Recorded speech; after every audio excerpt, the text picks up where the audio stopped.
Bienvenidos, bienvenidas. Em, Vamos a ver ahora un poquito sobre algunos aspectos de la microbiología de estos sistemas. Van a tener 3 sesiones de la microbiología relacionadas con la microbiología. En esta edición, el año pasado hicimos 2 sesiones, en esta edición hacemos 3 sesiones porque hay un grupo, el grupo del Clemente Estable, que son en realidad eh, que son de Uruguay y que son muy expertos en análisis de comunidades, y yo las invité en esta edición.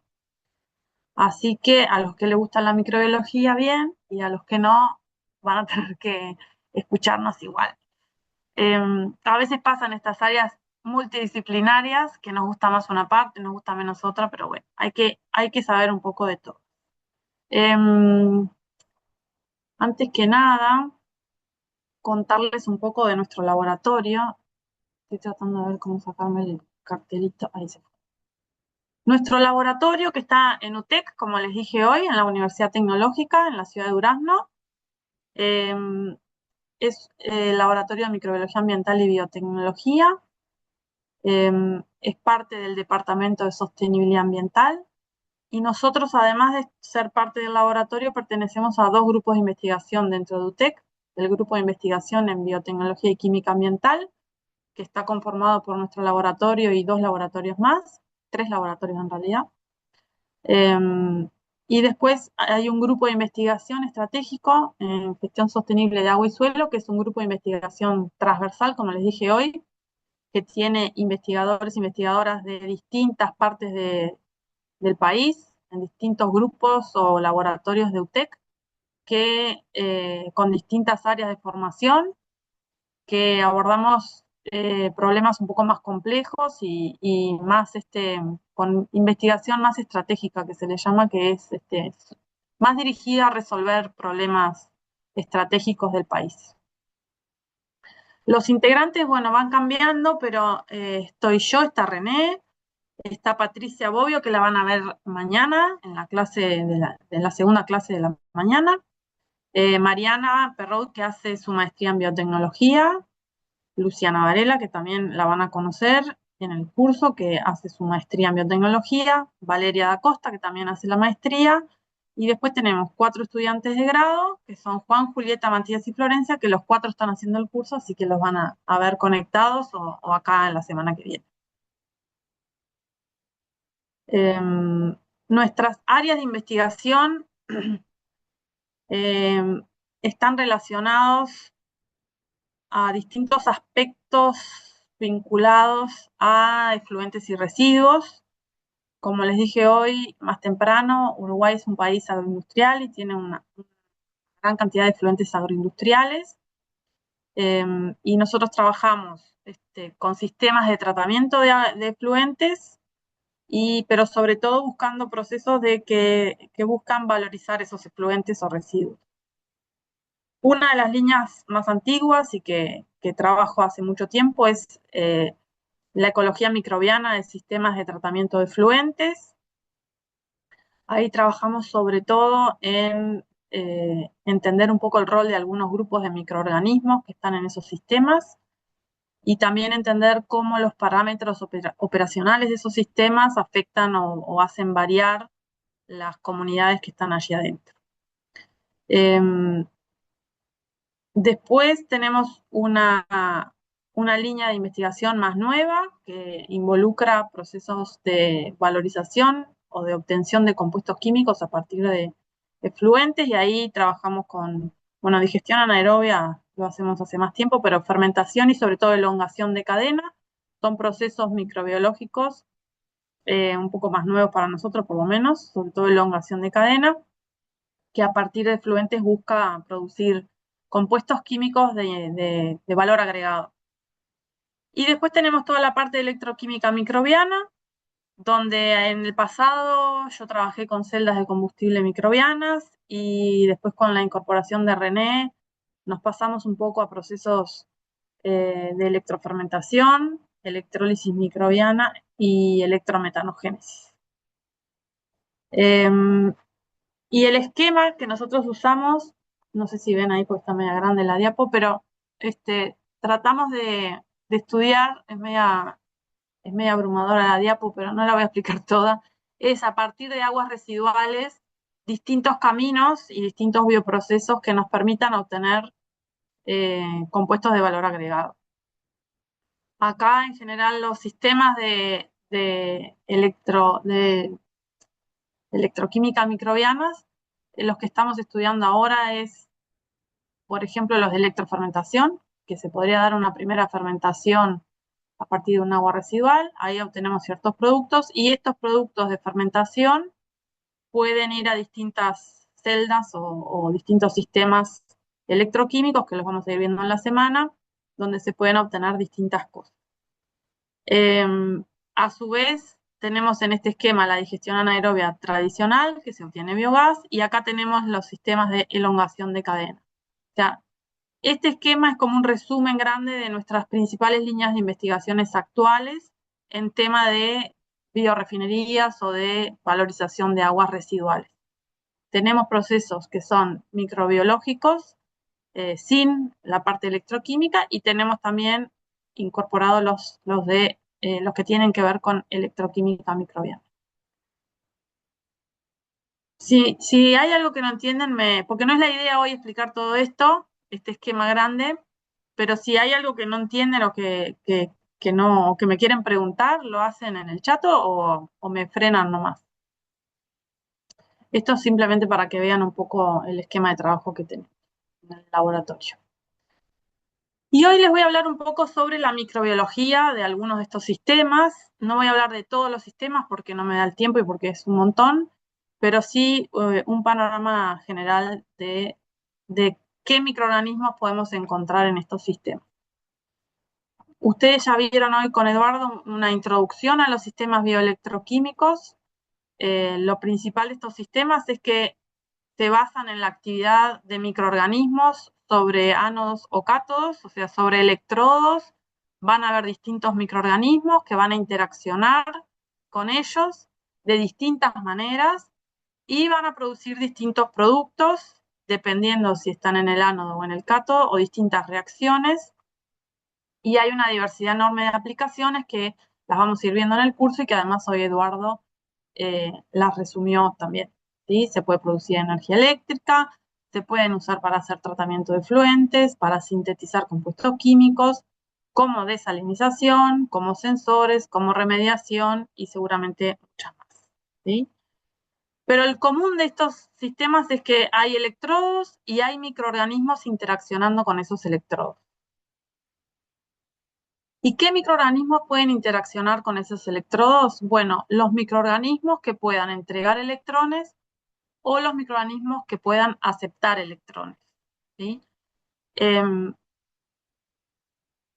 Los microorganismos que pueden entregar electrones se llaman microorganismos electrogénicos y los microorganismos que toman electrones del cátodo se llaman electrotróficos.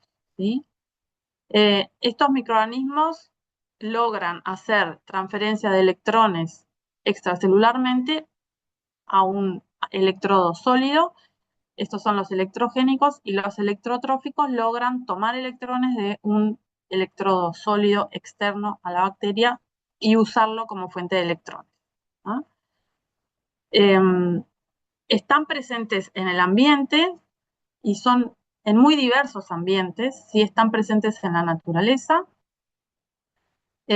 Acá tienen una figura, hay algunos reviews, algunas revisiones bibliográficas, yo les dejo acá las citas, que hacen descripciones muy interesantes y bastante extensivas de la diversidad microbiana y del tipo de microorganismos que pueden hacer estos procesos.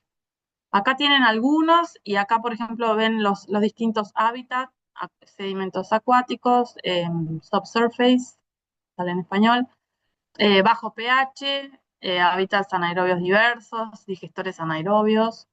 Bueno, acá ven digestores anaerobios, suelos y sedimentos, el intestino humano, acá también de nuevo el intestino, en fin, acá hydrothermal springs, sistemas de temperatura alta, acá también hot springs, acá biofilms fotosintéticos, o sea, en muchos ambientes se pueden encontrar estos microorganismos que logran hacer este intercambio de electrones con superficies externas sólidas, ¿sí?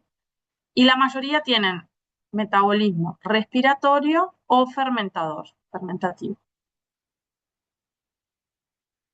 Bien. ¿Y qué los roles que cumplen en la naturaleza también son diversos dependiendo de dónde se encuentren?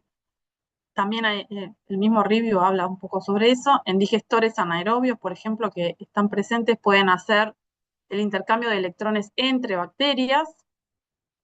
Ahí no sería con una superficie sólida externa, sino con otra bacteria, ¿sí? La transferencia de electrones entre bacterias. También están muy relacionados a todo lo que tiene que ver con la corrosión, ¿sí? De esto capaz que les habla un poco más Ignacio, que trabajan más en corrosión, pero también son superficies donde se dan intercambio de electrones. Y después en las zonas o en suelos, sedimentos donde hay gradientes, redox, ¿sí? Tenemos donde hay zonas con más oxígeno y gradientes donde se va volviendo cada vez más anaerobio, hay distintos microorganismos, sobre todo en suelos, que interaccionan con distintos minerales y hacen, por ejemplo, reducción de hierro. Hay reductoras de manganeso, que acá no está puesto, pero hay reducción de manganeso y otras reacciones, acá tienen arsénico, que también tienen una parte de transferencia de electrones hacia el exterior. Y después tenemos las bacterias, las cable bacterias, que no sé si las conocen, las pueden googlear, yo no voy a hablar de ellas en este curso, pero son unas bacterias que también son capaces de hacer, de transferir electrones, son como cables, y en la naturaleza en realidad lo que hacen es conectar zonas anóxicas con zonas óxicas y funcionan como unos cables, tienen una estructura celular bastante particular, que si quieren después pueden o me piden referencias o las buscan, ¿sí? Pero todas estas bacterias que usamos y en general cuando hablamos de biotecnología ambiental, siempre las bacterias surgen de la naturaleza y no hay que olvidar que ahí ellas cumplen un rol. Y acá, de otro review, les traigo esta imagen donde podemos ver que hay en los tres dominios distintos grupos, con distintos grupos metabólicos que pueden hacer interacciones con electrodos. Y yo hago mucho hincapié en esto y en la diversidad porque cuando yo empecé a estudiar estos microorganismos en el año 2006 o 2007 por ahí, se sabía muy poco sobre estos microorganismos y se pensaba que eran muy pocos los microorganismos que podían hacer esa transferencia de electrones extracelular, eh, y que era un grupo muy reducido. En ese momento se hablaba de Geobacter, de Shebonella, pero eran pocos los microorganismos que se habían descubierto que lo podían hacer. Y hoy en día, cuando miramos después de 20 años todo lo que sucedió, se vio que era un proceso que era mucho más diverso y mucho más ubicuo en la naturaleza, ¿sí? Entonces se han descubierto levaduras que pueden hacer ese proceso de transferir electrones, microalgas, hay microorganismos fotosintéticos, microorganismos relacionados al ciclo del nitrógeno, al ciclo del azufre. Los primeros fueron los reductores de metales, que es lo más parecido a un electrodo, y por eso fueron los primeros en describirse como exoelectrogénicos. Y después se ha visto más recientemente que también hay metanogénicos que interaccionan con cátodos, por ejemplo, y también metanotrópicos. Entonces, hay una diversidad enorme hoy en día de microorganismos que pueden tener interacción con los electrodos y que pueden hacerlo de distintas formas, ¿sí? Todo esto lo digo porque después cuando ustedes, o seguramente algunos ya lo hizo, cuando ustedes analicen sus ánodos, van a ver, cuando hagan análisis de comunidades, que no aparece solo Geobacter. O sea, no hay solo un grupo y es el que a mí me interesa, sino que puede haber diferentes tipos de microorganismos y van a ver que además sobre los ánodos no están solo los electrogénicos, sino que además hay otras poblaciones, ¿no? ¿Van bien? Si no me preguntan, me cortan. Bien. Eh, Cuando hablamos de estos sistemas y de microorganismos, es inevitable tener que hablar de biofilms, ¿sí? Cuando tenemos una superficie sólida dentro de un líquido con microorganismos y los microorganismos van a interaccionar con esa superficie sólida, inevitablemente se va a formar lo que llamamos un biofilm, ¿sí? Que puede ser electrogénico en el caso de los ánodos o puede ser electrotrófico en el caso de los cátodos, ¿sí? Van a depositarse bacterias en estos materiales y formar capas de microorganismos que crecen arriba de ese material y esos son los biofilms, ¿sí? Estos biofilms eh, están formados por microorganismos que pueden transferir electrones a un ánodo, como en este caso, y, y también otras poblaciones, ¿sí? No solamente, sino que también hay otras poblaciones dependiendo un poco del tipo de sistema y de la presión que uno ejerza sobre el sistema. Y en el cátodo lo mismo, vamos a tener la población o el biofilm con los microorganismos electrotróficos, pero también puede haber otras poblaciones que estén creciendo en ese biofilm que cumplen otros roles, ¿sí? Los biofilms electrogénicos van a estar presentes por ejemplo, en celdas de combustible microbianas, donde el objetivo es cosechar la corriente que generan, pero también, por ejemplo, las celdas de electrólisis microbianas también se basan en la generación de un biofilm electrogénico. Después hay otros sistemas que los vamos a ir viendo en la semana, como los de electrosíntesis o electrometanogénesis, que sobre todo nos fijamos en la actividad, a veces en las dos, pero la actividad principal está dada por el biofilm catódico, ¿sí? Algunos sistemas fusionan con biofilm en los dos, en el ánodo y en el cátodo. Bien. Y acá tienen árboles filogenéticos con un poco más de detalle de qué grupos de microorganismos dentro del árbol filogenético podemos encontrar. Este también es de un review, les dejo ahí la cita, para que vean que los microorganismos electrogénicos, de los que transfieren electrones hacia el ánodo, la mayoría son del filo Pseudomonadota, que es esto rosado que ven acá, que antes se llamaba protobacteria, ¿sí? Acá tienen todas las yeguanelas, acá hay bacterias enterobacterias y bueno, y geobacter, ¿sí? Sobre todo de las clases gamma y delta protobacterias. Pero también tenemos algunos firmicutes y también tenemos arqueas y eucarias y algunas levaduras. Y si miramos la diversidad de microorganismos electrotróficos, tenemos lo mismo, tenemos la mayoría son pseudomonadota, pero de beta, gamma y delta son diferentes, son otros grupos, y tenemos varios firmicutes porque ahí entran los Clostridium, que son capaces de hacer captura de CO2 usando electrones del cátodo. Tenemos algunas actinobacterias y arqueas. Esto que les estoy mostrando es un review del 2019, que probablemente ya se hayan descubierto otros microorganismos, ¿sí? Es solo para que vean un poco los grupos principales. Sin embargo, esto con el tiempo se van agregando y agregando nuevos. Siempre se van descubriendo nuevos microorganismos electrogénicos o electrotróficos de distintos grupos y se van agregando a la lista. Cuando yo empecé la lista era chiquitita, ahora la lista es bastante más grande. Y bueno, y estos microorganismos tienen esa capacidad particular de hacer esa transferencia de electrones hacia un electrodo. O a hacer transferencia o recibir, ¿no? A tener una interacción con una superficie sólida, con un electrodo. Vamos a hablar un poquito ahora de cómo logran hacer esa transferencia, ¿sí?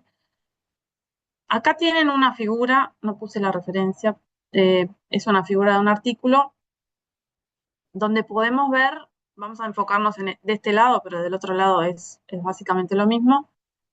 Tenemos a los microorganismos y las distintas formas que esos microorganismos tienen de relacionarse con el electrodo o con el ánodo, ¿sí?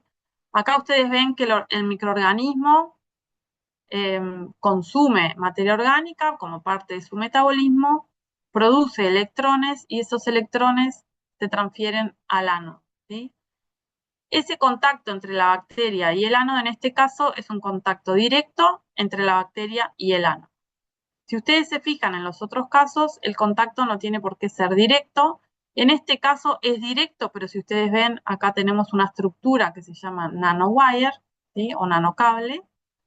Y en estos casos lo que tenemos son intermediarios, ¿sí? Estos son moléculas redox o con capacidad de oxidarse y reducirse que actúan como intermediarios.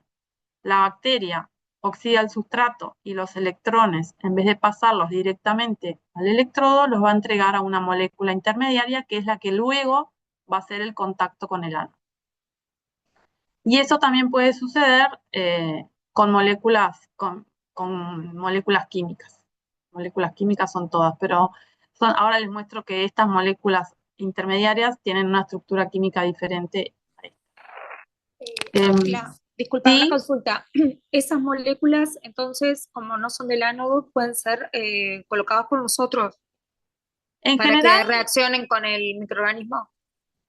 las podés colocar, pero hay muchos microorganismos, creo que Isabel va a hablar de esto, si no me equivoco, muchos microorganismos las sintetizan también, Ah, ok. las hacen ellas mismas. Creo que la experta acá son Valeria e Isabel en la transferencia indirecta, pero son fenacinas. Ahora yo les muestro, tengo una diapo de eso. ¿Ah? Bien, gracias. Igual, en general, estoy pensando si se pueden agregar para fomentar un poco se puede, pero bueno, a nivel, digamos, si vos vas a escalar un sistema de estos, agregar un compuesto químico no tendría mucho sentido a nivel, digamos, económico, en el balance económico estar agregando. Lo mejor sería que selecciones microorganismos que ellas mismas hagan esos compuestos, Bien, o que hagan el contacto directo. A veces hay mezcla de todo, ¿no? No es que tengas uno u otro, puede haber mezcla. ¿Ah? bien, gracias. Bien. La diferencia es que estos microorganismos no están en contacto directo, pueden formar parte del biofilm, pueden estar más lejos del electrodo o pueden estar en solución. ¿Tá?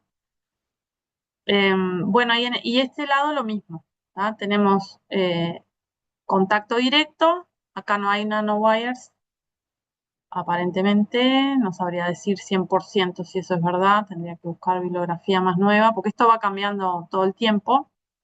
Y también hay transferencia indirecta, ¿sí? Muchas veces el hidrógeno acá es un intermediario. Y acá también. Bien, un poquito más en detalle, ¿tá? ¿Cómo es que hacen esa transferencia directa? Hay distintos tipos de estructuras en las células que permiten hacer esa transferencia, ¿sí? Tenemos, algunas bacterias tienen citocromo C, algunas tienen los nanowires, algunas pueden tener pili, y hay otro mecanismo que son outer membrane vesicles, que ahora les voy a mostrar, que permiten que las células tengan ese contacto y esa transferencia. Y lo mismo con la indirecta, hay distintas formas y hay distintas bacterias que usan distintas formas, ¿sí? Acá tenés lo de las sustancias artificiales, te me adelantaste. Acá tenemos, puede ser mediadores que ellas mismas producen, que es lo más común en realidad, flavinas, fenacinas o quininas. Hay sustancias naturales que están en los suelos, como los ácidos húmicos, que también hacen eso. Si vos tenés un suelo, puede ser que tenga ácidos húmicos, sobre todo eso puede pasar en las celdas sedimentarias donde usamos sedimentos o suelos. Y se pueden agregar, ¿sí? Distintos compuestos químicos que pueden cumplir ese rol, pero en realidad lo mejor sería, sobre todo pensando en aplicaciones reales, que usen sus propias moléculas, ¿sí? Y después, mediadores o moléculas químicas como el hidrógeno o el formiato, o también enzimas como hidrogenasas que puedan hacer ese, esa reacción redox intermedia. ¿Sí? Eh, cómo los microorganismos hacen esa conexión con los electrodos y cómo logran transferir electrones hacia una superficie sólida ha sido objeto de investigación durante mucho tiempo.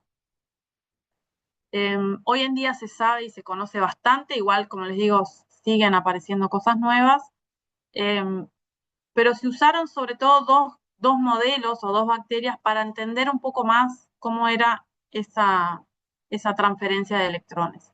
Se estudió mucho en Shigella naidensis y en Geobacter sulfurreducens, y hay grupos especializados que ahí hay mucha física involucrada en cómo es bien la transferencia de los electrones, cómo es que los electrones se mueven en ese nanowire, cómo salen de las células, llegan al electrodo, qué moléculas están involucradas, bueno, un montón de cosas que en estos últimos años se ha avanzado muchísimo para poder entender cómo es que los microorganismos hacen esa transferencia.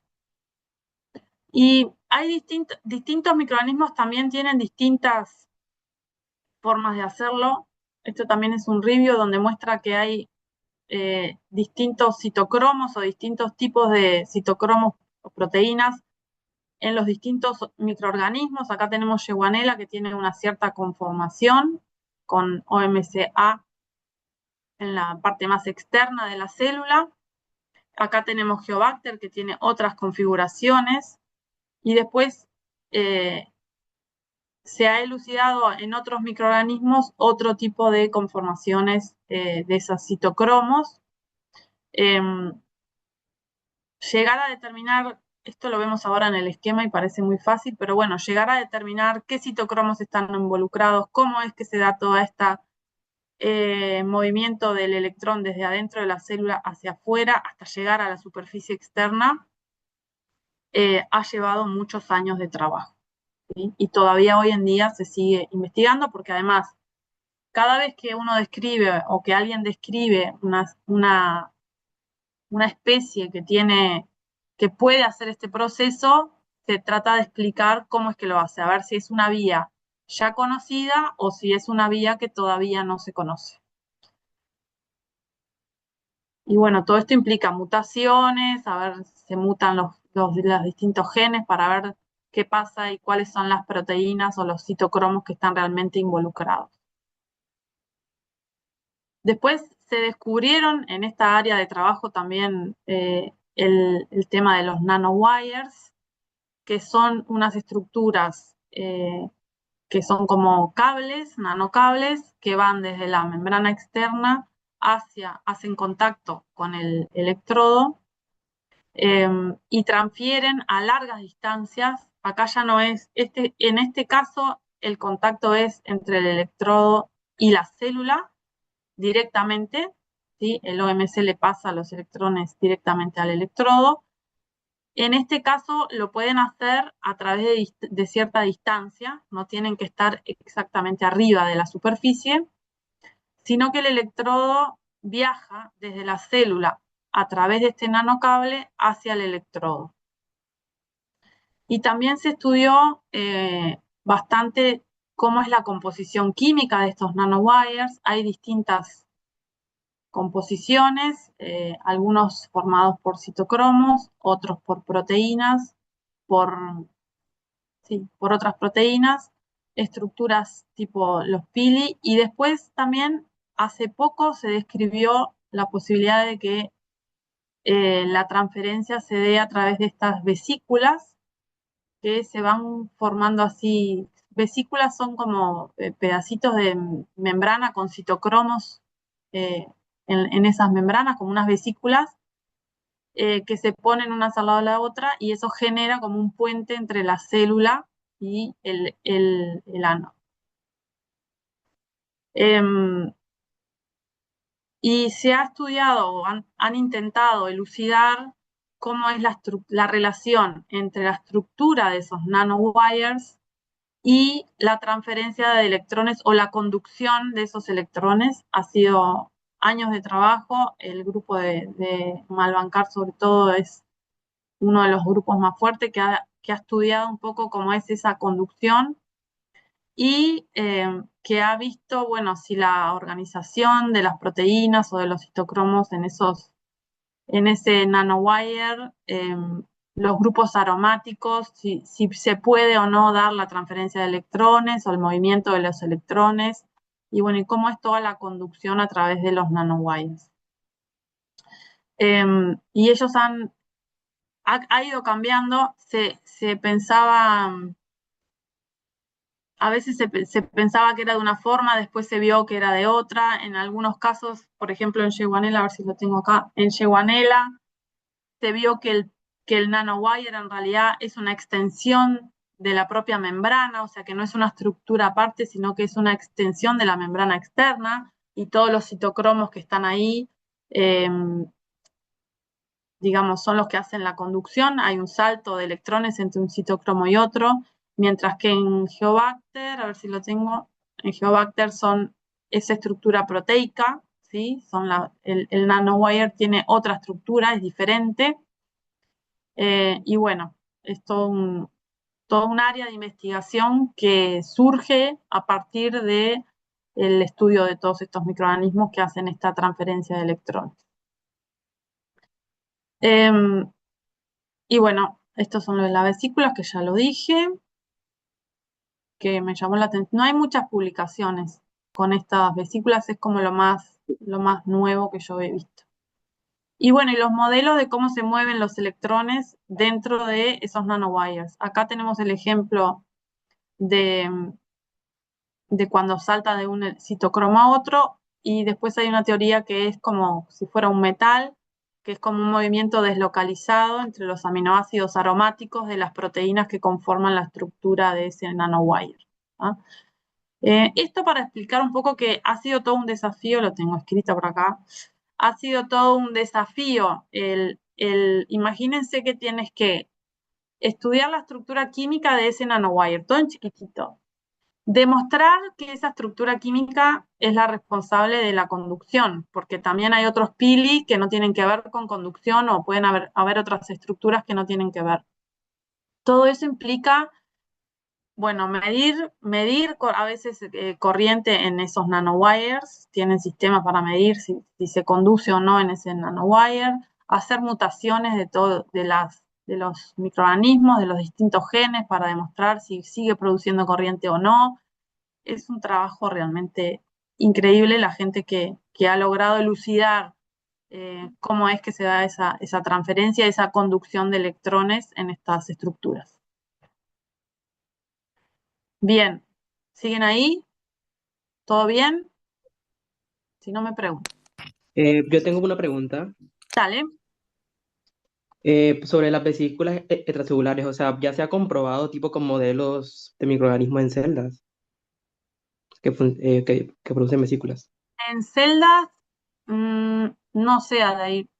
Está demostrado, hay un artículo donde demuestran que los microorganismos liberan estas vesículas, y que estas vesículas permiten, es el artículo donde saqué esta figura, está acá, Ujú. permite la conducción, o sea, la transferencia de electrones desde acá al electrodo, y lo mismo, incluso microorganismos que no son electrogénicos logran hacer también transferencia de electrones. Pero no sé si es un mecanismo generalizado en celdas, y no he visto muchas Sí. publicaciones más, así que no sabría decirte. Ok. Tendríamos que buscarlo específicamente, Aldair. No Y lo las sé. vesículas se producen, o sea, se producen tipo como si fuera un metabolismo secundario. No, las vesículas, los microorganismos producen vesículas con distintos fines, a veces yo no soy experta en esto, Aldair, pero por ejemplo, cuando hay transferencia de genes entre unas Ujú. especies y otras, a veces es por vesículas. Te salen un pedacito de la membrana con los genes y con material o con proteína, no sé. Yo no conozco mucho de esto. Sí, No sé si Isabel y Valeria, creo que el año pasado ellas hablaron un poco más de las vesículas. Es un mecanismo que los microorganismos usan para otras cosas, y en este caso se vio que también sirve para esto. No sé si es un mecanismo generalizado, la verdad que no lo ok. sé, pero podemos buscar la semana Sí, que pero es viene, muy si querés, interesante. lo discutimos. Es Sí, muy en interesante. realidad preparando la clase del año pasado y buscando bibliografía, las encontré, vi este artículo y me parecía que estaba interesante nombrarlo, pero la verdad que no soy experta ni tengo mucho conocimiento. Me pareció que es interesante nombrarlo porque es un mecanismo más y que bueno, que si a alguien le interesa, que le genere curiosidad, como te generó ahora, y que puedas Sí, buscar más bibliografía. sí, Son genial. muchos temas como para manejar todos los temas a profundidad. Pero lo vemos después al ir, si querés lo podemos buscar. ¿Tá? Dale, dale. Bueno, ¿alguna otra pregunta?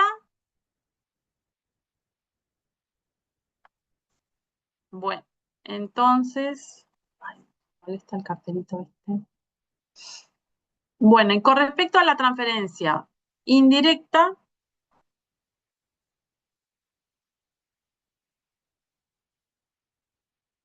lo que sucede es que el microorganismo sintetiza, como les dije hoy, distintas moléculas, que ahora creo que tengo la estructura química, y en realidad la transferencia de los electrones es a esas moléculas y esas moléculas son las que transfieren los electrones al electrodo. Acá tienen igual distintos microorganismos, es un mecanismo bastante usado por pseudomonas. Igual no todos, vieron que no todos tienen las mismas vías, de nuevo, ¿no? Cada uno organiza los citocromos y sintetiza.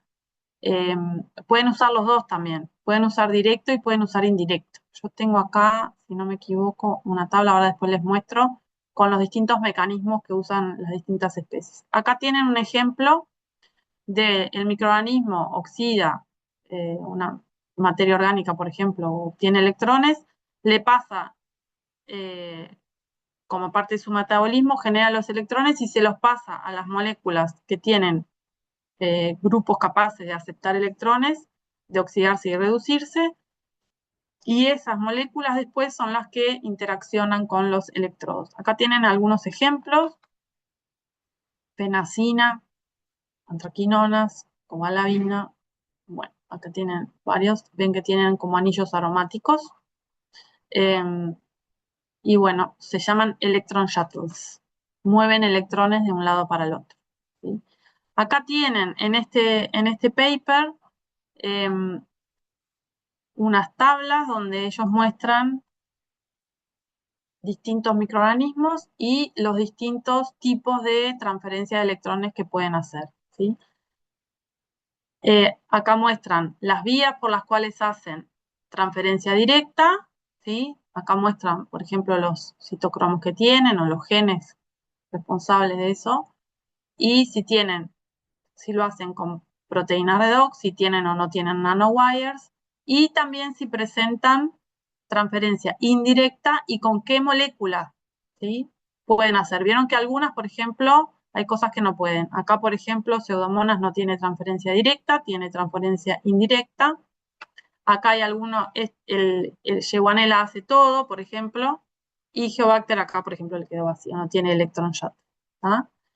Creo que estaba interesante ver las distintas estrategias y que un microorganismo puede tener más de una estrategia para hacer la transferencia. ¿Ah?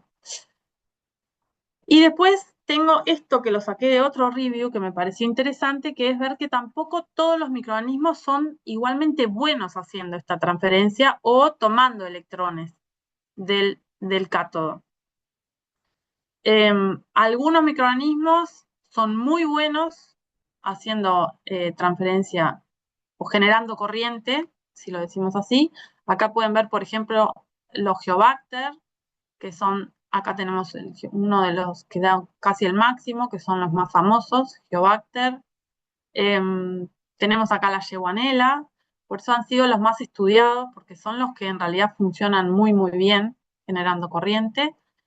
Y después hay otros microorganismos que pueden generar corriente, pero que son mucho menos efectivos. Y acá tenemos algún Clostridium, algún Bacillus, que se ha demostrado que son electroactivos, que generan corriente. Bueno, las enterobacterias en general generan corriente, pero mucho menor.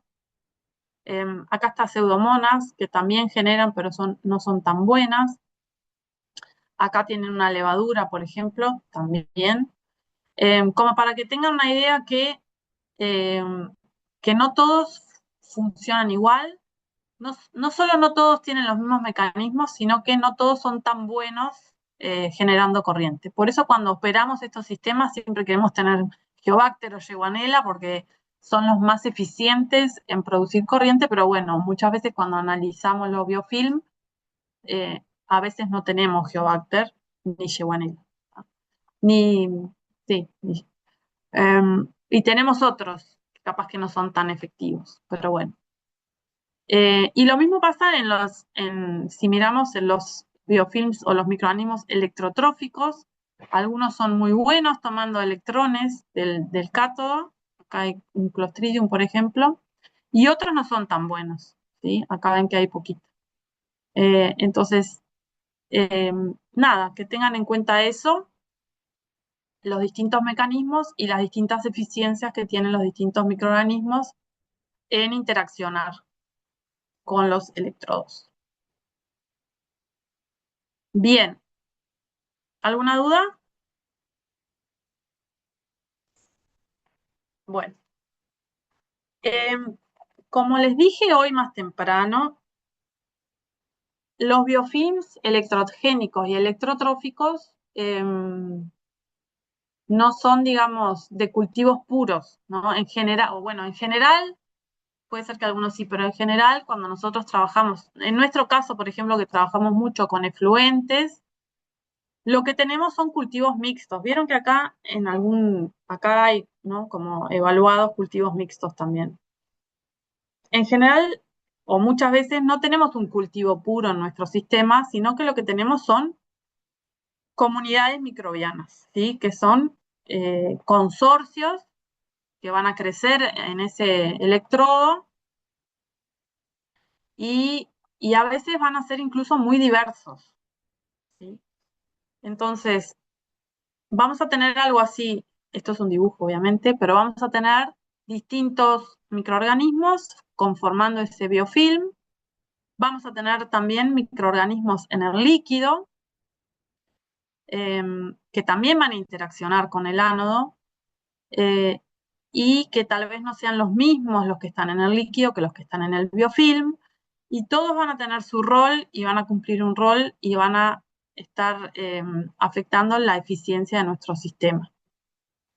En general es bastante importante la generación del biofilm, que es la capa más cercana en el ánodo, porque son los que van a estar haciendo la transferencia de electrones, pero va a depender un poco del tipo de sistema y de con qué lo alimentemos, sobre todo si tenemos aguas residuales o efluentes de composición muy compleja. Ahí vamos a tener comunidades donde muchos microorganismos van a tener un rol más que nada de producir los sustratos que los microorganismos electrogénicos necesitan, ¿no? Entonces, cuando analizamos esos biofilms, vamos a ver que no siempre voy a tener una mayor parte de electrogénicos, sino que va a haber una mezcla de microorganismos. Voy a hablar un poco sobre todo ahora de los biofilms electrogénicos, que son de los que más se conoce y los que más se sabe y los que están involucrados sobre todo en la generación de corriente, ¿sí? De los biofilms electrotróficos creo que voy a hablar un poco más en la clase de electrometanogénesis, que creo que es el viernes, ¿no? Bien, los biofilms electrogénicos están involucrados sobre todo en las celdas de combustible microbianas, las de electrosíntesis y las de electrólisis.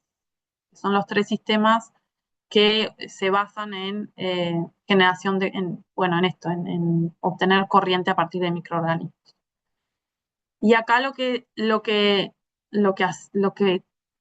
forma de funcionar que tienen estos sistemas es que agregamos materia orgánica o algún sustrato que los microorganismos van a ir consumiendo, oxidando, en general en cadenas, porque no todos consumen todo, van a ir degradando esa materia orgánica compleja hasta llegar a lo que usan los microorganismos electrogénicos, que van a oxidar ese compuesto, y en esa oxidación que se producen electrones, finalmente los electrones van a ser entregados al ánodo. Esos electrones, una vez que llegan al ánodo, se van a mover a través de un circuito al cátodo, generando corriente, y en el cátodo tiene que haber una reacción donde el oxígeno, alguien tome esos electrones, y en este caso, por ejemplo, si es un cátodo donde hay oxígeno o aerobio, el oxígeno se va a reducir a agua. Esto es un ejemplo por ejemplo, de una celda de combustible microbiana. Los cátodos pueden variar, no todos son iguales, y en algunos sistemas podemos tener también cátodos biológicos, o sea, ánodo biológico y cátodo biológico. Bien. La composición del biofilm y de las células que están en el líquido va a depender un poco del sustrato que estemos agregando y el tipo de sistema y de cómo lo operemos. Pero lo que sabemos es que probablemente va a ser una comunidad diversa. No todos los microorganismos van a estar relacionados a la generación de corriente. Algunos van a estar más relacionados a la degradación de la materia orgánica. Y vamos a tener distintos grupos. Puede haber bacterias hidrolíticas, dependiendo de si el sustrato es más complejo y lo van a tener que hidrolizar. Puede haber bacterias fermentadoras que produzcan ácidos grasos volátiles. Y bueno, y puede haber microorganismos electrogénicos que usen esos ácidos grasos volátiles. En el biofilm van a haber microorganismos que transfieran electrones al electrodo, también puede haber microorganismos que transfieran electrones a otros microorganismos, se genera toda una comunidad en ese biofilm. El biofilm sobre el electrodo es una parte muy importante en las celdas y se da como el crecimiento de cualquier biofilm. ¿Me escuchan bien? Porque me dice que mi conexión es inestable. ¿Me escuchan? Sí, se escucha bien. Sí, se escucha Sí, bien. Sí, está. todo Cualquier bien. cosa me avisan. Está. La formación del biofilm eh, sobre una superficie se da como un crecimiento, se forma una primera capa, después se va espesando y también hay un efecto de que ese biofilm a medida que crece y es más gordo, también se empieza a desprender biofilm, a erosionar. Entonces, lograr una maduración del biofilm y un buen funcionamiento es una parte bastante crucial de estos sistemas. El biofilm va a depender del tipo de material que tengamos, de la configuración del sistema, si tenemos o no tenemos un potencial aplicado, del sustrato que estemos alimentando, de la temperatura, de cómo sea el flujo del líquido en ese sistema, si tenemos o no tenemos agitación, etcétera, etcétera, etcétera. Y bueno, muchas veces o en algunos casos, en algunas celdas, por ejemplo las celdas que estamos operando ahora, que son de electrólisis microbiana, estamos generando hidrógeno en el cátodo. Nosotros el biofilm lo generamos fijando el potencial. ¿Ah? ¿Qué quiere decir fijando el potencial? Quiere decir que yo al ánodo pongo un potencial fijo y fomento o presiono un poco el sistema para que vayan o puedan crecer mejor bacterias electrogénicas sobre ese electrodo. Eso, ay, la chicharra, mi hija. Esperen un segundo que le voy a decir que no puedo hablar.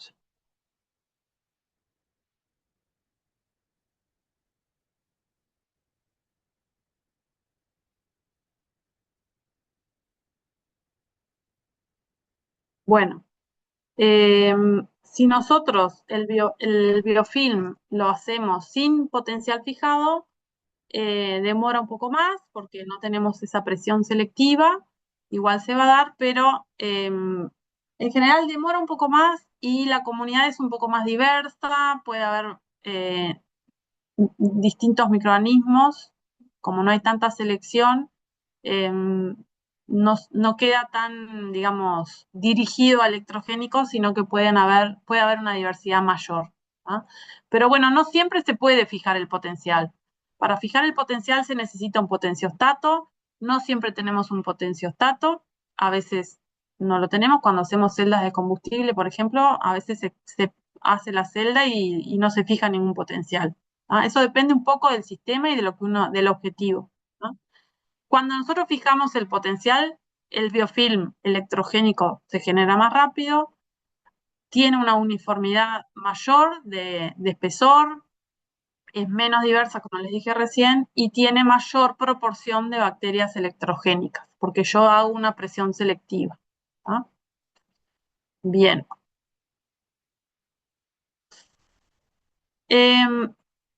Las comunidades que se generan sobre los electrones, sobre los electrodos o sobre el ánodo en este caso, no va a ser siempre la misma y además durante la operación del sistema también puede ir variando, ¿sí?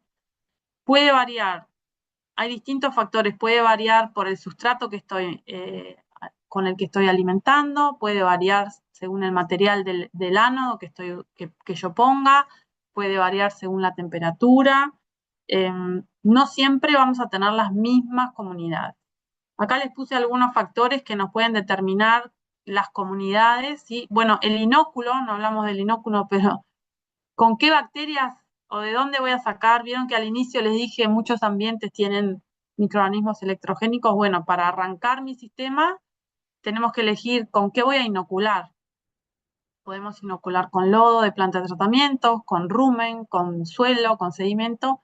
Y ahí voy a tener distintas composiciones ya de inicio es mi fuente, digamos, de microorganismos y eso me va a determinar la comunidad que me va a crecer en mi sistema.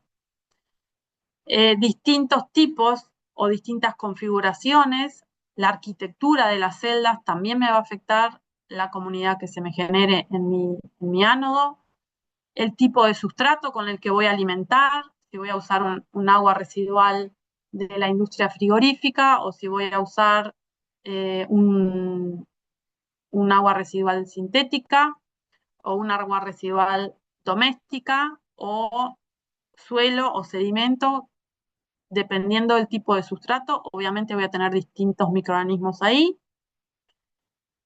Las condiciones de operación, a qué temperatura voy a operar, a qué pH, a qué salinidad, todo eso también me va a afectar la comunidad que voy a tener.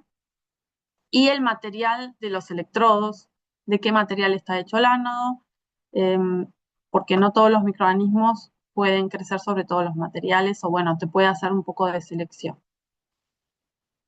Acá tienen ejemplos, saqué algunos ejemplos de algunos artículos de cómo distintos sustratos, por ejemplo, acá tenemos alimentado con un sustrato y acá con otro. Si no me acuerdo, acá es con acetato y acá es con acetato y lactato. Esto es una gráfica de densidad de potencia en este caso, pero bueno, es como una determinación de cómo funciona la celda. Estos picos que ustedes ven es la generación de la corriente de la bacteria. Se acaba el sustrato y baja la corriente, lo alimentamos de nuevo y vuelve a subir. En este caso es la potencia, pero bueno, es como indirectamente la corriente, que sube y baja con cada alimentación. Cuando cambiamos el sustrato, vieron que baja un poco la señal. Esto quiere decir que el biofilm eh, se tiene que volver a acostumbrar al nuevo sustrato y vemos que también cambia la composición de la comunidad. Veníamos con una composición, cuando cambiamos el sustrato, acá tenemos la composición. Estas gráficas de composición las vamos a ir viendo, pero cada color es como un grupo de microorganismos, ¿tá? Acá lo tienen. Acá teníamos Geobacter, que le gusta mucho el acetato, o sea que predominaba Geobacter, y cuando cambiamos el sustrato empiezan a aparecer otros microorganismos, ¿no? Que van a competir o trabajar en colaboración con el Geobacter. O sea que el sustrato que nosotros estemos alimentando, si nosotros lo vamos cambiando o si hay variaciones, evidentemente probablemente afecten la composición, ¿no? Acá de nuevo tenemos distintos grupos de microorganismos con distintos sustratos. Y acá tenemos un esquema de lo que es la digestión anaerobia. Depende de la complejidad que tenga nuestro sustrato. Si son sustratos muy complejos, vamos a tener distintos microorganismos, muchos grupos diferentes, que van a tener que ir degradando esos sustratos. Esta es la digestión anaerobia. No sé si todos lo conocen, pero es la cadena de digestión anaerobia. Son todos los microorganismos involucrados en degradar la materia orgánica, que es la hidrólisis, la fermentación, la acetogénesis y la metanogénesis. Y cuando tenemos un sistema bioelectroquímico, en realidad tenemos también, si nosotros tenemos un sustrato complejo, vamos a tener también toda esa cadena de degradación. Lo que probablemente no tengamos sea la última parte, sino que vamos a tener producción de corriente en lugar de metano. Pero podemos tener un montón de otros grupos actuando, degradando toda esa materia orgánica, porque los microorganismos electrogénicos en general lo que usan son ácidos grasos volátiles, acetato, sobre todo acetato, pero acetato o lactato, moléculas chiquitas. Por lo tanto, todos los demás microorganismos van a estar involucrados o pueden estar presentes en el biofilm o en el análisis, en la comunidad relacionada a nuestra celda, pueden estar relacionados con el sustrato y la degradación del sustrato. Ahí depende un poco de con qué estemos alimentando. Y si nosotros cambiamos ese sustrato, evidentemente estos microorganismos van a cambiar. Acá un artículo que muestra un poco el efecto del sustrato, del inóculo, perdón, lo que dijimos recién, de dónde saco mi inóculo y cómo afecta a la comunidad. Esto es un análisis de, no sé si es PCA, no sé qué, no me acuerdo, pero es un análisis donde vemos la distribución de distintos grupos de microorganismos presentes en distintos sistemas bioelectroquímicos, celdas de combustible eran estas, inoculadas con distintos inóculos y se ve acá qué microorganismos predominan según el inóculo que utilizaron. Si ustedes ven acá, dice lodo, cuando inocularon las celdas con lodo, los microorganismos principales, la flecha nos muestra, son estos que están acá. Cuando inocularon con laguna, con sedimento de laguna, los microorganismos predominantes son los que están hacia este lado. Esto es solamente un ejemplo es una figura, elegí una random de un artículo, pero hay un montón de trabajos donde usan distintos inóculos y obtienen distintas comunidades según el inóculo. Igual, muchas veces, y dependiendo de cómo lo operemos, elegimos distintos inóculos y presionamos para que crezca Geobacter. Entonces, muchas veces aparece Geobacter, independientemente del inóculo, ¿no? Pero, sí, pero obviamente el inóculo tiene un peso en la composición de la comunidad. Otra cosa importante es la temperatura. La temperatura afecta muchísimo a los microorganismos, ustedes ya lo saben. Y acá también una imagen de un artículo como para que se lleven una idea de operar las celdas a 3 temperaturas distintas y cómo distintos grupos, a veces están presentes los mismos, a veces surge alguno distinto, pero cambian las proporciones. ¿tá? Puede ser que la temperatura o cualquiera de las cosas que vemos ahora que cambien la proporción entre los distintos grupos o que aparezcan grupos diferentes. ¿tá? Así que bueno, dependiendo de la temperatura que analicemos, que utilicemos, va a seleccionar también distintos grupos de microorganismos. Por eso es muy importante analizar las comunidades, porque nos da una idea de los microorganismos que están ahí y nos permite entender un poco más qué es lo que está pasando, qué es lo que están haciendo esos microorganismos, cuál es el rol, tratar de entender el rol, quién está produciendo corriente, quién interacciona con el electrodo, quién está consumiendo el sustrato, cómo se relacionan unos microorganismos con otros, porque todo lo que sucede en nuestras celdas es resultado, sobre todo si son consorcios, de redes metabólicas. Este es un trabajo donde hicieron metatranscriptómica, o sea que analizaron a fondo las vías metabólicas presentes y no vamos a desglosar todo esto, pero sí simplemente que se lleven una idea de que se generan mucha interacción entre distintos microorganismos, unos hacen una cosa, hidrolizan, eso lo que sale de ahí lo utilizan otros, y así sucesivamente hasta llegar a los últimos, que en este caso no eran Geobacter, eran de Sulfobulbaceae, que son los que interaccionan con el electrodo. Poder elucidar el rol que cumple cada uno de los microorganismos presentes en nuestra comunidad es muy difícil. Pero bueno, con las técnicas moleculares que vamos a ver en el curso, cada vez se ha logrado entender más esa compleja red de microorganismos que crece en estos sistemas. Bien, ¿dudas? ¿Están dormidos o están despiertos? ¿También? Estamos. ¿Están ahí? Sí, Bueno, sí.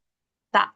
Sí. El año pasado yo terminaba acá y empezaba a hablar de todos los métodos moleculares que usamos para hacer y todo el trabajo que hacemos para analizar las comunidades microbianas, para elucidar justamente todos los roles.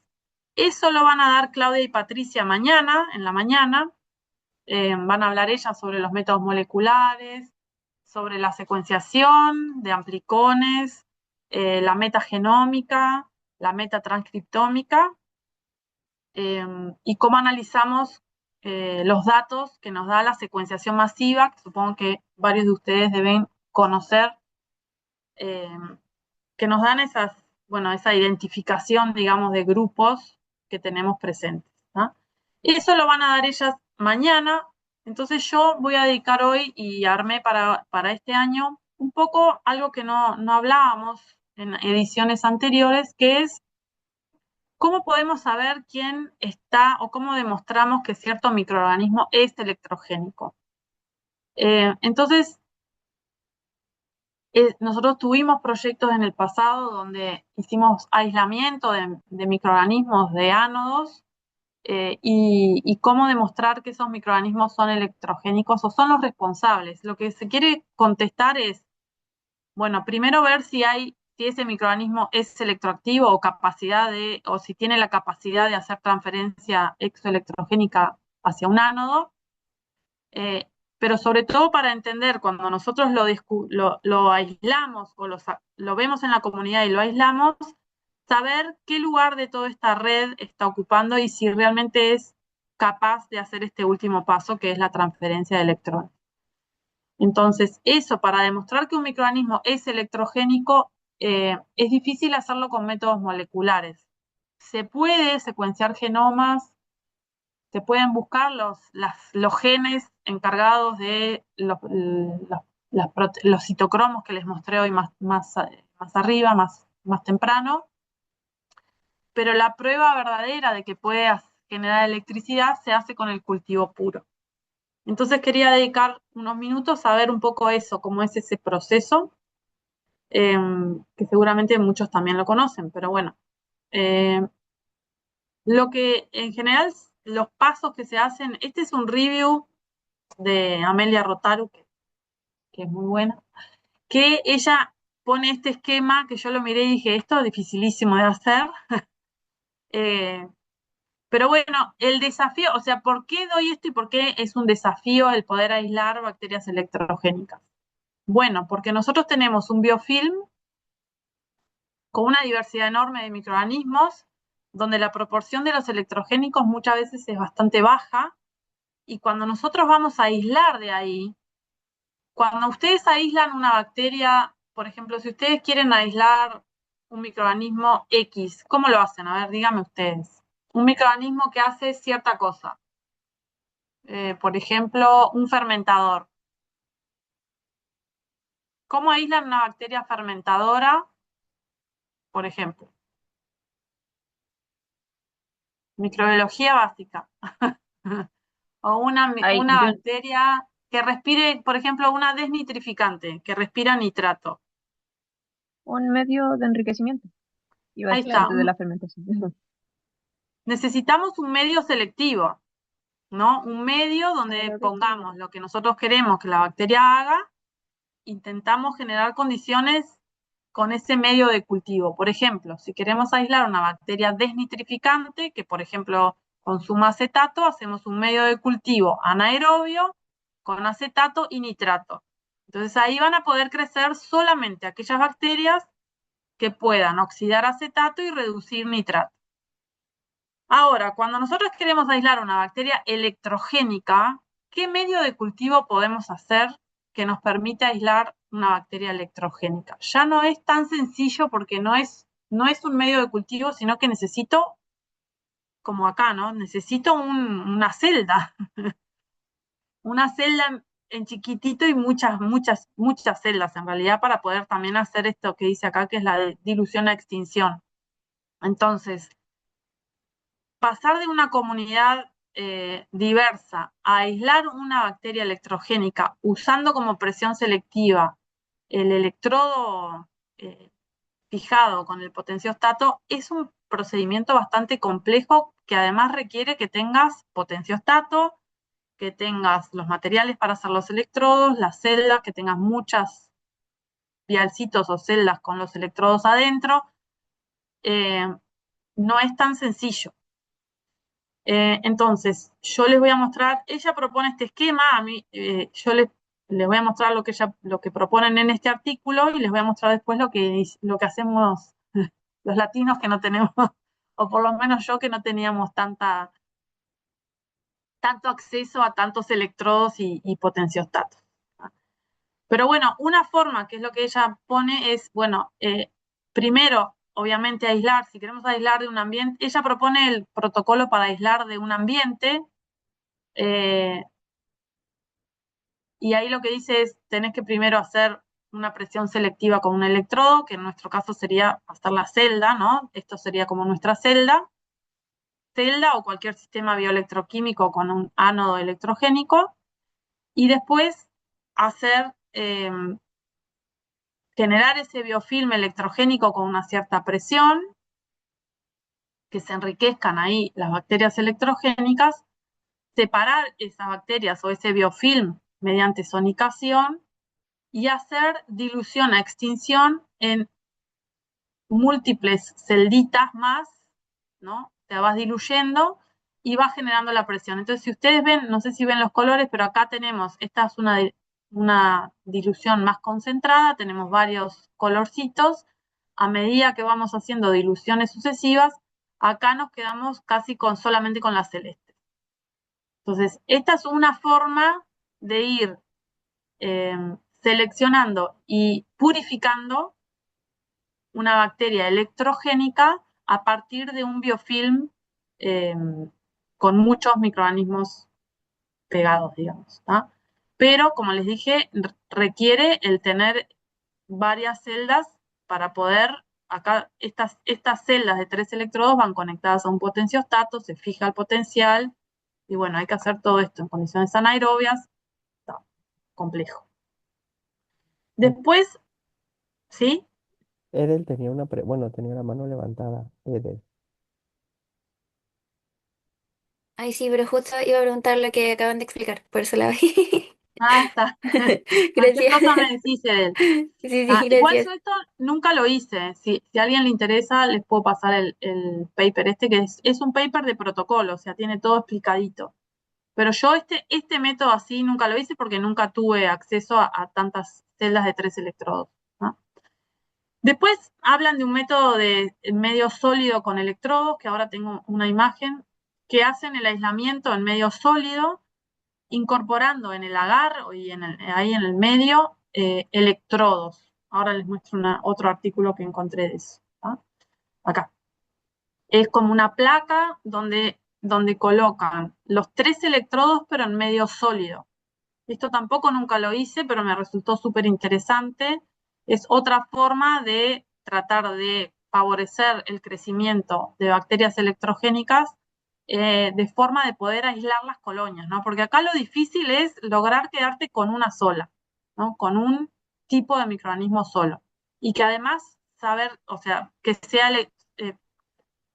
electrogénico, ¿no? Lo que queremos es que sea electrogénico. A partir de una mezcla, un biofilm que tiene bacterias electrogénicas y bacterias no electrogénicas. Entonces, en este artículo, que me faltó poner la referencia, pero se los paso, hacen todo un diseño en medio sólido y tienen los electrodos incorporados en el medio sólido. Me pareció bastante interesante.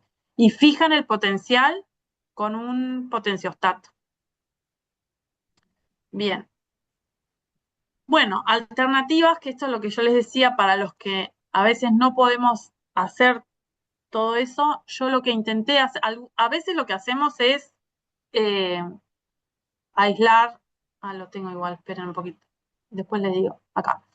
Se pueden hacer métodos de screening, que ahí lo que haces es, no haces el aislamiento electroquímico que les mostré recién, sino que haces un screening. Aislas muchas bacterias de tu ánodo en distintos medios, puede ser en medios anaerobios dirigidos, por ejemplo, medios para Clostridium, medio para Geobacter, distintos medios, que ahora vemos un poco cómo se diseñan, y después puedes hacer un screening colorimétrico para ver cuáles de esas podrían llegar a ser electroactivas. Y después hacer los ensayos electroquímicos necesarios con esas que te dan positivos en el screening para determinar si son electroactivas o no. Y después identificar esa que te da electroactiva, hacer la identificación para ver quién es. No sé si se me entendió, pero ahora lo vemos un poquito más. En la parte colorimétrica, ¿cómo sería? O sea, Eso, ahora les colorimétrico. cuento. Hay una forma colorimétrica, hay distintas formas, ¿está?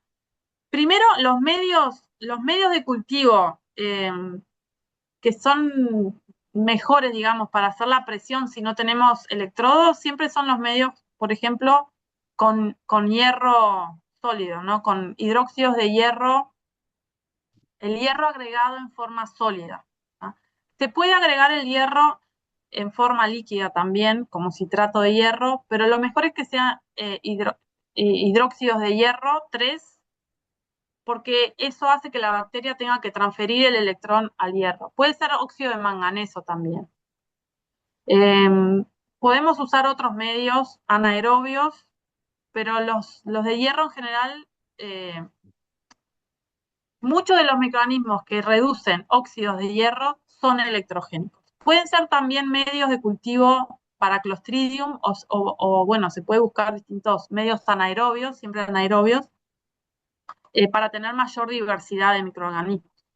Pero un medio que está bueno es el que tiene hierro, ¿no? Y los métodos para hacer la parte colorimétrica, hay distintas formas. Yo encontré estas 3, les voy a contar esta que yo la conozco. Estas están basados en que cuando la bacteria transfiere el electrón a esas moléculas, la molécula cambia de color. Se basan en eso, Aldair. Estas moléculas, esto es un AQDS, es un símil a los ácidos húmicos. Los microorganismos interaccionan transfiriéndole electrones a estas moléculas y estas moléculas, cuando agarran el electrón, cambian de color. Ese es el screening colorimétrico, ¿no? Yo intenté una vez hacer este que está acá, que son nanotubos de tungsteno, que es un método que se sintetizan nanotubos de tungsteno, se ponen en una plaquita los nanotubos con los microorganismos, con distintas cepas, se sellan y los microorganismos, al transferir electrones a ese nanotubo, el nanotubo de tungsteno cambia de color. Entonces tú lo que ves es un cambio de color. Entonces las bacterias que son capaces de transferir el electrón hacia esa molécula producen el cambio de color. Entonces yo, frente a una placa que tengo así, digo, bueno, voy a probar, a ver, esta bacteria parece ser bastante buena, porque es la que tiene más azul, o por ejemplo acá se ve, y sigo trabajando con esa. ¿tá? Esto es para hacer un screening cuando tú aislas de tu ánodo 100 bacterias, por ejemplo, que a veces pasa que uno aísla muchas, bueno, ¿con cuáles me quedo para seguir trabajando? ¿tá? Entonces, te quedas con aquellas que generan el cambio de color. Y también acá ven que se pueden agregar distintos sustratos también, distintos compuestos orgánicos. ¿tá? En eso se basan los métodos de screening. No sé si me expliqué bien y si se entendió. pero a veces cuando uno aísla 100 bacterias distintas, en vez de hacer la caracterización electroquímica de las 100 bacterias, hacemos primero un screening, nos quedamos con algunas y con esas seguimos trabajando, ¿no? ¿Se entendió, Aldair? Sí, sí, quedó claro. ¿Sí? Gracias. Acá tienen los nanotubos de tungsteno. Esto es una caracterización cristalina. Y acá tienen lo que les decía, ¿no? Acá es el microorganismo y acá es el microorganismo con los nanotubos, ¿no? Vieron que queda azul. Y este es un control negativo. Esta es una bacteria que no puede hacer la transferencia de los electrones. Entonces, cuando haces este ensayo en una placa de 96 pocillos, vas viendo las que te dan más oscuras son las más promisorias a seguir utilizando en el trabajo, ¿no? Y bueno, y para esta clase me puse a buscar métodos de screening y obviamente descubrí cosas nuevas.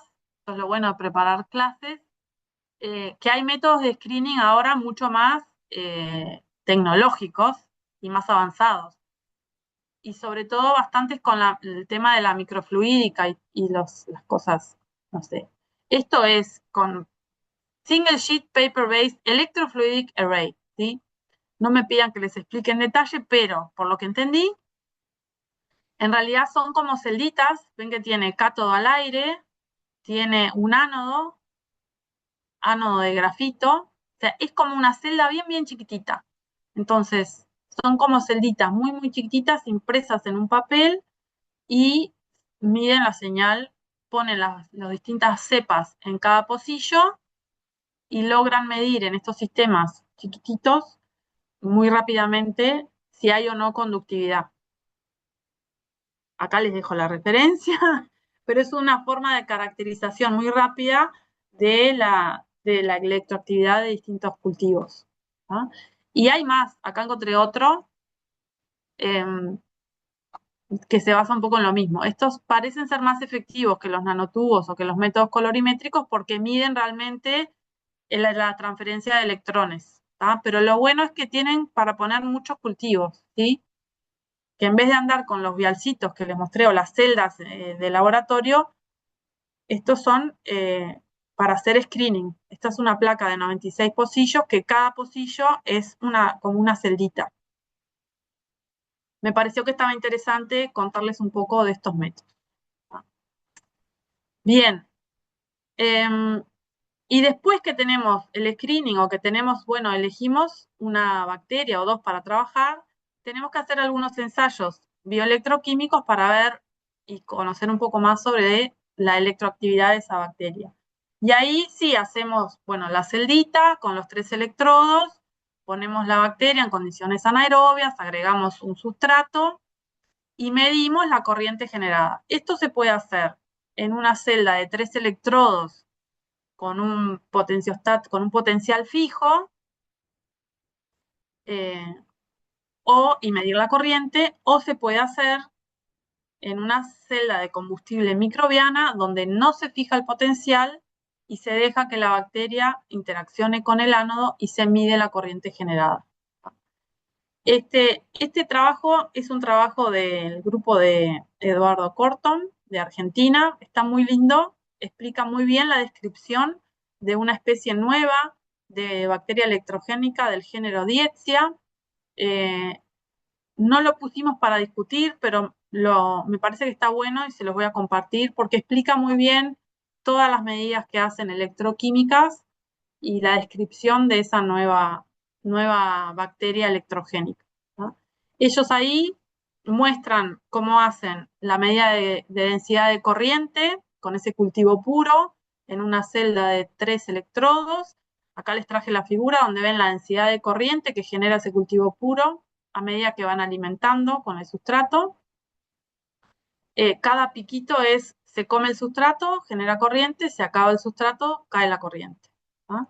Esto es lo que podemos medir en las celdas de 3 electrodos, condiciones óptimas, con el potencial fijado, y ellos reportan ahí la densidad de corriente máxima que tuvieron como 176 miliamperes por metro cuadrado de ánodo, ¿no? Esto es digamos, un dato que se determina con estos ensayos de cuál es la densidad de corriente máxima que puede producir ese microorganismo aislado. Si la bacteria no produce corriente, esto acá no daría nada, daría acá abajo. No habría modificación de la corriente al agregar un sustrato, ¿sí? Quedaría chata la corriente, no se generaría, ¿no? Otra cosa que se puede hacer es voltamperometría cíclica, me quedó mal acá el título, que es para ver un poco las interacciones redox que tiene, y lo que vemos acá son los dos picos. Esto lo van a ver, no quiero entrar mucho en detalle, lo van a ver mañana en la parte de electroquímica, pero bueno, se ve la respuesta electroquímica que tiene el biofilm de la bacteria. No voy a entrar más en detalle, lo vemos mañana en la parte de electroquímica. Y después lo que se puede ver es cómo queda el biofilm con microscopía, cómo interacciona. Si se estudia más en detalle, se puede llegar a ver si tienen o no tienen nanowires, pero ahí hay que tener buenos microscopios y ver bien. Pero bueno, la estructura del biofilm, el espesor del biofilm también se puede medir. Y lo otro que se puede hacer es en la celda en la celda sin potencial fijado, curvas de polarización y producción de corriente que son en condiciones más reales de celda de combustible microbiana, para ver cómo responde la bacteria. Yo no puse la leyenda acá, me faltó. En esta gráfica, por ejemplo, que es la curva de potencial, esta creo que es una Yeguanella, y esta es la bacteria aislada por ellos. Para ver también que la corriente, produce potencial, pero es mucho menor que la Yeguanella. ¿Ah? Me faltó la leyenda acá. Pero nada, para que vean un poco el trabajo que da demostrar, aislar una bacteria electrogénica y después demostrar que produce corriente, y después hay que identificarla y decir quién es. Para eso hay que hacer secuenciación del gen de ARN ribosomal 16S, hacer árboles filogenéticos, que también está en el paper, lo hicieron. También se pueden hacer caracterizaciones fisiológicas para describir un poco las propiedades o el crecimiento de esa bacteria, qué sustratos utiliza. Y también se puede, y hoy en día también se hace, es la secuenciación del genoma completo para ver qué vías metabólicas tiene, si tiene alguno de los citocromos importantes para la transferencia, tratar de elucidar un poco cómo es que ese microorganismo o qué vía utiliza para interaccionar con el ánodo, ¿no? Y bueno, eso es un poco lo que les quería contar. Lo que vamos a ver a partir de mañana es un poco el análisis de la comunidad microbiana y bueno, y también Isabel les va a dar una parte interesante de más con el Clostridium, ¿no, Isabel? No me acuerdo cómo fue, y de la interacción indirecta, más de bioquímica. La clase de Isabel es más bioquímica y la clase de Claudia y de Patricia es más de análisis de comunidades. Y sobre todo hacemos hincapié en nuestro grupo en la relación entre las comunidades y la operación, los parámetros operacionales, cómo lograr que los microorganismos hagan lo que nosotros queremos que hagan. Entonces es importante conocer el rol que tienen los microorganismos dentro de esa comunidad y ver cómo varían con las condiciones operacionales para poder seleccionarlos con distintas condiciones para que hagan lo que nosotros queremos que hagan, ¿no? Pero bueno, eso lo ven mañana con Claudia y Patricia. Muchísimas gracias.